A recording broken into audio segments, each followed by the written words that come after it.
کہ دجال بہت زبردست مقرر ہوگا اور دنیا جہان کے ٹیلی ویژن پر آ کر تقریر کرے گا اور اپنے عیسیٰ ہونے کا جھوٹا دعویٰ کرے گا۔ میں یہ سمجھتا ہوں کہ ٹی وی کے بجائے وہ لیزر اور ہولوگرام کی ٹیکنالوجی کے ذریعے بیک وقت ساری دنیا کی افق پر نمودار ہوگا۔ لوگ اس کو جاگتی آنکھوں سے آسمان پر چھائے ہوئے دیکھیں گے اور اس کی تقریر سنیں گے، اور جب وہ کہے گا کہ میں ہی تمہارا اعلیٰ رب ہوں، تو واللہ عالم کتنے لوگ بھٹک جائیں گے اور اس کے آگے حیرت زدہ ہو کر سجدہ میں گر پڑیں گے۔ ابلیس مردود کی یہ بڑی کامیابی ہوگی۔ مسلمانوں، اللہ نے ہمیں آزمانے کے لیے بڑے بڑے فتنے پیدا کیے ہیں۔ ہم اللہ کو مانیں یا نہ مانیں، اس سے اللہ کو کوئی فرق نہیں پڑتا۔ فرق تو صرف ہماری اپنی ذات کو پڑے گا۔ ثابت قدم رہے تو اللہ کے بندوں میں شامل ہوں گے، ورنہ دجال کے ساتھ جہنم میں جلیں گے۔ ہولوگرام تو اب ایک معمولی سی چیز بنتی جا رہی ہے، کیونکہ اس کا تجربہ تو اب ہر جگہ ہو رہا ہے، اور اس کے ذریعے آپ کسی شخص کو ہزاروں میل دور سے دیکھ سکتے ہیں اور اس کی آواز سن سکتے ہیں۔ بلاول بھٹو زرداری کا انٹرویو ہولوگرام کے ذریعے سے دکھایا گیا تھا۔ جینیٹک انجینئرنگ یعنی جینیاتی انجینئرنگ، جس میں انسانی جین کو حسب ضرورت تبدیل کر کے اپنی مرضی کی مخلوق بنا لینا، بھی کافی حد تک ترقی پا چکی ہے۔ باہر کی دنیا میں تو پیدا ہونے والے بچوں کا رنگ، ان کے جسمانی ساخت، ذہنی استعداد اور دیگر بہت ساری چیزوں کا کامیاب تجربہ ہو چکا ہے، اور اپنی مرضی کے بچے پیدا کرنے کا کام اب روبہ ترقی ہے۔ آپ جانتے ہیں کہ کلوننگ کے ذریعے کافی عرصے پہلے سائنسدانوں نے بھیڑ کا بچہ مصنوعی طریقوں سے پیدا کر لیا تھا۔ کریونکس نام کی ٹیکنالوجی کے ذریعے زندگی کو ہمیشہ ہمیشہ قائم رکھنے کے لیے کام ہو رہا ہے۔ اس ٹیکنالوجی کی مدد کے ساتھ جانوروں کو محدوم ہوئی نسل کو دوبارہ پیدا کرنے کا کام کافی زوروں پر جاری ساری ہے، اور ان کا خیال ہے کہ وہ عنقریب وہ راز جان لیں گے جس کے ذریعے انسان موت کو شکست دے اور امر ہو جائے۔ یہ یہودیوں کا خواب ہے، کیونکہ وہ موت کے اوپر قابو پانا چاہتے ہیں۔ ریجنریٹو میڈیسن اور سٹیم سیل ٹریٹمنٹ، اس کے ذریعے انسان کے مختلف اعضاء کی دوبارہ پیدائش کی جا رہی ہے۔ مثال کے طور پر ایک شخص کا کان ایک حادثے میں ختم ہو گیا، تو اس ٹیکنالوجی کی مدد سے اس کے جسم میں ہی کسی حصے پر ایک نیا کان پیدا کر لیا گیا، جو مکمل ہونے کے بعد اس کے کان کی جگہ پر لگا دیا گیا۔ آرٹیفیشل انٹیلیجنس، اس کے بارے میں تو ہم سب جانتے ہیں۔ ہم اور آپ سب گوگل کا استعمال کرتے ہیں۔ آپ نے دیکھا ہوگا کہ آپ ایک سوال گوگل سے پوچھتے ہیں تو وہ 1 سیکنڈ کے 1000ویں حصے میں لاکھوں فائل کھنگال کر آپ کو آپ کے سوال کا جواب مہیا کر دیتا ہے۔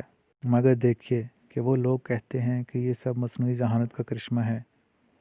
ان کا دعویٰ ہے کہ گوگل کی اگلی ذہانت اس وقت صرف 8 یا 10 برس کے بچے کی ذہانت جتنی ہے۔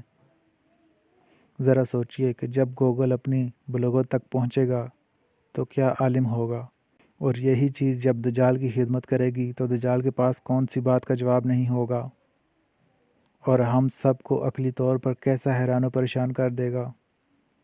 اب ایک قدم اور آگے بڑھ کر اس مصنوعی ذہانت کو مصنوعی دماغ میں لگا کر ایک ایسا انسان پیدا کرنے کی کوشش ہے جو دجال کی مرضی کے مطابق چلے۔ اس کے ساتھ ہی میڈیکل سائنس کو ایک قدم اور آگے لے جا کر دل، گردوں، پھیپھڑوں، انسانی دماغ کی تبدیلی کے اوپر بھی کام ہو رہا ہے۔ ڈاکٹروں کے بیان کے مطابق یہ کام بہت ہی مشکل اور پیچیدہ ہے، مگر انہوں نے اس میں بہت ترقی کر لی ہے، اور امکان ہے کہ دیگر جسمانی اعضاء کے ساتھ انسانی دماغ بھی ایک جسم سے اتار کر دوسرے جسم میں لگا دیا جائے گا۔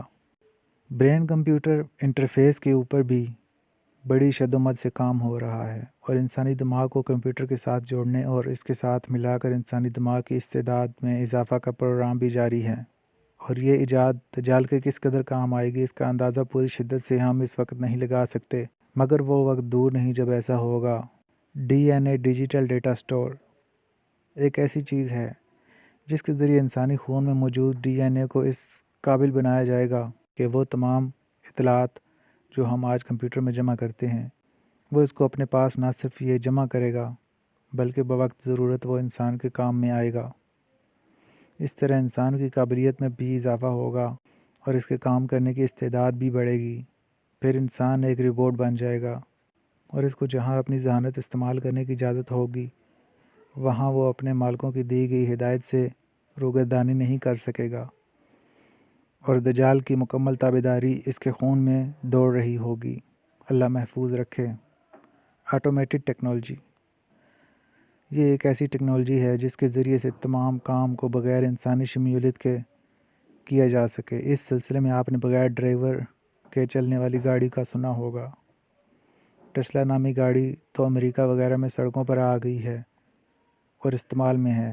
گوگل کمپنی نے ایک ایسی ہی سائیکل ایجاد کی ہے جس کی سب سے بڑی خوبی یہ ہے کہ وہ گرتی نہیں، سیدھی کھڑی رہتی ہے، دھکا بھی دیں تو سیدھی ہو جاتی ہے، خود کار نظام کے تحت چلتی ہے اور جی پی ایس کے ذریعے اس کو راستے کی ہدایت ملتی ہے اور وہ اپنا راستہ بھی معلوم کرتی ہے اور رکاوٹوں اور خطرات سے بھی اپنے آپ کو بچاتی ہے۔ ڈرون کی ٹیکنالوجی بھی اس کے قبیل میں سے ایک ایجاد ہے جو انسانیت کی فلاح کے لیے بھی استعمال ہو سکتی ہے، تو اسی کو اسلحے سے لیس کر کے انسانوں کو تباہ کرنے کا کام بھی لیا جا رہا ہے۔ امید ہے کہ کل دجال کی فوج کا ایک بڑا حصہ ایسی ہی ایجادات پر مبنی ہوگا جس کے ذریعے سے وہ تباہی پھیلائے گا اور اس کی افرادی قوت محفوظ بھی رہے گی۔ آٹومیٹڈ گائیڈڈ وہیکل مستقبل کے انسان کو ڈرائیونگ کے جھنجھٹ سے نجات دے گی۔ بظاہر تو یہ ہمارے فائدے کی چیز نظر آ رہی ہے، مگر اس سے دجال کے چیلے کیا کیا کام لیں گے یہ ہم فی الوقت سوچ بھی نہیں سکتے۔ جدید ٹیکنالوجی کا یہ موضوع اس قدر طویل اور پیچیدہ ہے کہ اس کا پوری طرح احاطہ نہیں کیا جا سکتا، اس لیے کہ یہ تمام کام انتہائی رازداری کے ساتھ بہت چھپا کر کیے جا رہے ہیں اور اس کی بھنک بھی کسی کو نہیں پڑنے دی جاتی۔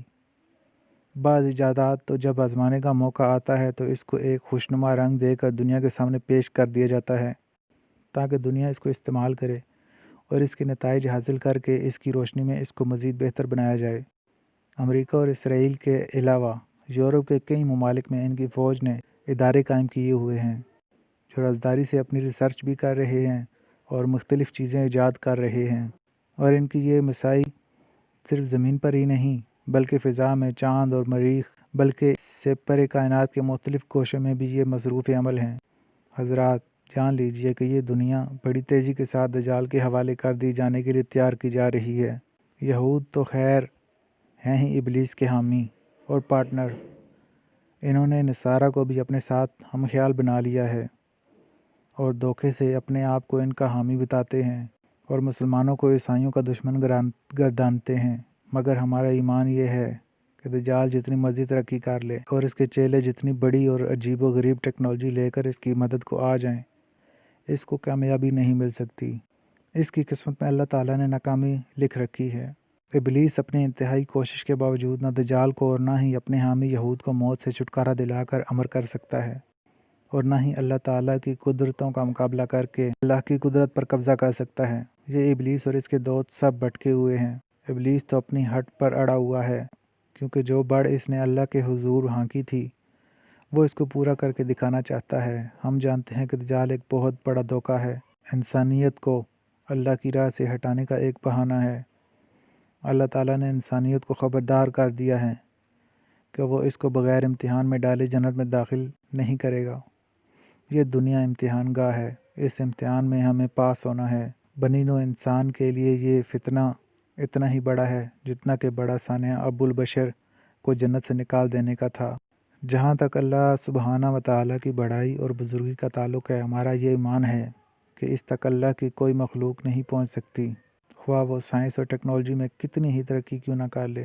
اللہ تعالیٰ لکھ چکا ہے کہ میں اور میرے رسول ہی ہمیشہ غالب ہوں گے، اس ارشاد بانی کے برخلاف کبھی بھی نہیں ہو سکتا۔ اس لیے ابلیس اور دجال کے نصیب میں شکست ہے، بربادی ہے۔ یہاں سوال یہ پیدا ہوتا ہے کیا یہ ممکن ہے کہ ہم اور آپ جیسے معمولی انسان جن کے پاس کوئی طاقت ہے نہ ٹیکنالوجی، دجال کو شکست دے سکتے ہیں؟ جی ہاں، میرا ایمان ہے کہ ہم دجال کو شکست دے سکتے ہیں۔ آئیے ایک نظر اس بات کی طرف ڈالیں کہ کیا ذرائع ہیں اور وہ کیا اقدامات ہیں جن کے عمل سے دجال ہم پر قابو نہیں پا سکتا۔ ابھی جو کچھ میں تحریر کر رہا ہوں یہ میری ذہنی اپروچ نہیں ہے اور نہ ہی میری طرف سے کوئی بڑی اچنبے والی بات، بلکہ یہ سب کچھ وہ ہے جو ہمارے آقا مولا سید المرسلین صادق اور امین حضرت محمد صلی اللہ علیہ وآلہ وسلم نے پہلے سے بتا رکھا ہے، اور ہم ان تعلیمات پر عمل نہ کرنے کی وجہ سے دجال کے جنگل میں پھنستے چلے جا رہے ہیں۔ اس فتنہ عظیم سے بچنے کے لیے ہمیں آپ صلی اللہ علیہ وسلم کی ہدایت پر عمل کرنا ہی ہوگا۔ دجال کو شکست دینے کے طریقے۔ اللہ تعالیٰ کے خالق و مالک اور رب کائنات ہونے کا مکمل ایمان، یہ ایمان کہ وہ ہی ہمارا مالک ہے اور اس نے ہمیں ہدایت کے راستے دکھا دیے ہیں، اور ہمارا کام اس کے احکامات کی مکمل پاسداری ہے۔ اس کے ساتھ نہ کسی کو شریک کیا جائے، نہ اس کے علاوہ کسی سے خوف کھایا جائے، اور نہ ہی اس کے علاوہ کسی اور کو اپنا مددگار سمجھا جائے۔ یہ کہ ہمیں اس کے پاس واپس جانا ہے اور اپنی پوری زندگی کا حساب دینا ہے۔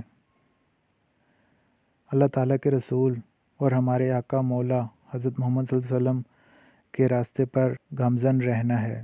حضور صلی اللہ علیہ وآلہ وسلم کی تعلیم کی ہوئی تمام اخلاقی اور معاشرتی ذمہ داریوں کو پورا کرنا ہے۔ اچھا اور سچا مسلمان بننے کی کوشش میں رہنا ہے۔ یہ یاد رکھنا ہے کہ دنیا ایک عارضی ٹھکانہ ہے۔ یہ یاد رکھیں کہ ہمیں آزمائشوں سے یقیناً گزرنا ہے، اور ان آزمائشوں میں ثابت قدمی اور استقامت سے اللہ کے بتائے ہوئے طریقوں کو کام میں لانا ہے، خواہ اس میں ہماری جان ہی کو خطرہ کیوں نہ ہو۔ ایمان کی سلامتی کے ساتھ جان سے گزر جانا ہی تو اس آزمائش میں کامیابی کا بہترین ذریعہ ہے۔ سورہ کاف سے مکمل وابستگی اختیار کرنا احادیث میں ہے، لہٰذا ضروری ہے کہ ہم اس سورہ مبارکہ کو یاد کر لیں اور اس کے معنی و مطالب پر غور فکر کریں، کیونکہ نبی کریم صلی اللہ علیہ وسلم کا فتنہ دجال سے نجات کے لیے اس سورہ مبارکہ کی بطور نشاندہی بلا سبب نہیں ہو سکتی۔ ہمارے پیغمبر برحق نے دجال کے فتنوں سے مکمل آگاہی دے دی ہے، اور یہ بھی بتا دیا ہے کہ دجال کے ظہور سے پہلے بھی اس جیسے دیگر فتنے ظاہر ہوتے رہیں گے۔ اس لیے ضروری ہے کہ اس کے فتنوں کی مکمل آگاہی ہو جائے، اور جب پتہ چل گیا کہ یہ فتنہ دجالی ہے تو اس سے بچنے کی کوشش کر لی جائے۔ اس لیے احادیث مبارکہ کا مطالعہ اس فتنے سے بچنے کا ایک بڑا ذریعہ بن جائے گا۔ معاشرے میں برائی پھیلانے والی چیزوں کو سمجھنا اور ان سے خود بھی اجتناب کرنا، اور اس کے سدباب کے لیے دوسروں کو بھی ترغیب دینا۔ ناچ گانے، بے حیائی، فحاشی اور اسی قسم کے دیگر چیزیں جو معاشرے میں ہیں، راہ روی پھیلائیں، ان سے دور رہنا، اور اپنے آپ کو، گھر والوں کو اس کی تعلیم دینا۔ آئیے برادران اسلام، اس آنے والے عظیم فتنے کی ابھی سے تیاری کر لیں، اور اس کو شکست سے دوچار کرنے کا عزم کر لیں، اور اپنے راستے درست کر کے اللہ اور اس کے رسول حضرت محمد صلی اللہ علیہ وسلم کے بتائے ہوئے طریقوں پر گامزن ہو جائیں۔ اللہ آپ کا بھی حامی ہو اور ہمیں بھی ہدایت کے راستے پر ڈال دے، آمین۔